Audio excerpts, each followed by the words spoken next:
بسم اللہ الرحمن الرحیم۔ اب بس ہو چکی ہے، نہیں کھڑے ہونا اب چوروں کے ساتھ، اب ڈٹ جانا ہے اب چوروں کے ساتھ، اپنے حق کے لیے بھی ڈٹنا ہے اور چوروں کے سامنے بھی ڈٹنا ہے جنہوں نے ملک کا کھانا خراب کر دیا، ملک کا پتہ نہیں کس دہاڑے پہ لا کے چھوڑ دیا۔ اچھی کشتی کا حال، جیسے کشتی کو دریا میں اتارا تو سارا دریا ہی سوکھ گیا اور کشتی درمیان میں جا کے ڈوب گئی، اور اب دونوں چاروں طرف سے خطرہ ہے، پتہ نہیں کب پانی آ جائے تو ہم اس میں بہہ جائیں۔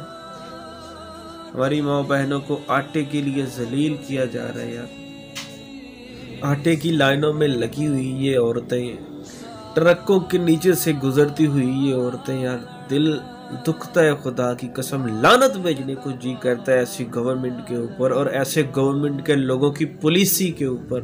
عوام بیچاری سڑکوں پہ، عوام بیچاری ہر جگہ ذلیل ہو رہی ہے۔